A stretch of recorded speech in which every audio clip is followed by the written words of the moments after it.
The tragedy of Nigeria began in 1986 when we did the structural adjustment program. When we were persuaded to devalue our currency every week for 32 years. When I went to school, and many of you are here, the naira was $1.50. The naira was almost £1 sterling. They came here, persuaded some brilliant men from Harvard and the World Bank that weekly devaluation was wonderful. 32 years of devaluing your currency until we hit 527. And they were still telling us that the naira was still overvalued. That brought poverty, misery upon us. Then interest rates went to 30%. So nobody could build a factory, start a farm, produce anything, or create jobs. Because every time you bring in a shipload of rice, you also bring in a shipload of unemployment. Because you are transferring your wealth to sustain other economies. Somehow, Nigerians didn't notice it. So we became a nation of importers. Toothpicks. Each year it cost us $18 million. Importing toothpicks. Tomato paste, $400 million. So you talked about tomatoes now. One basket in town now is less than 2,000 naira.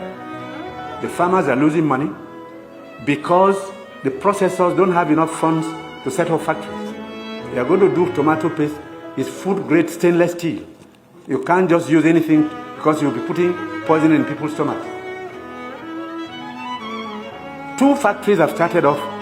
I believe by the middle of next year, we can comfortably tell importers of tomato paste to stop. But when you do, you make enemies. Even the rice we're trying to reduce, we have enemies, heavy enemies, people who can kill if they have a chance, because you're spoiling their business. And let nobody take it lightly. These guys have seized this country's economy, they've taken us hostage, and they have no intention of giving up. Because this is a huge market, a very sweet market, and they have taken control. And I'm saying it because I have been in this business for 41 years and I can tell you some history. Abdullah Adamu is here. Import milk, sugar, toothpicks, toothpaste, handkerchiefs, pencils. We don't make. To cure Nigerians of that malady will take a while. It will take a strong government. That's the truth. And they are not happy that we're cutting down. When we cut down, they lose money there. So you see all sorts of publications. We're telling lies. We're not growing rice. We're trying to demoralize the local farmers and make sure that the economy fails. That's the story of imports. Now, I read a story recently in the newspapers. The French ambassador, the champagne ambassador in Nigeria, gave an article to The Guardian. He said Nigerians love life.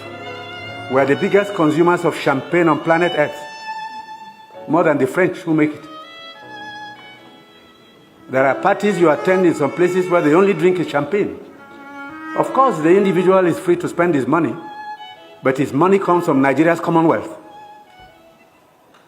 So on imports, it will take a while for us to get used to local goods and accept that we should consume what we produce and produce what we want to consume. So I take your point. We have to take stern measures to cut down on imports because these young boys and girls who have no jobs today are not going to allow us to carry on enjoying life at their expense. They need jobs.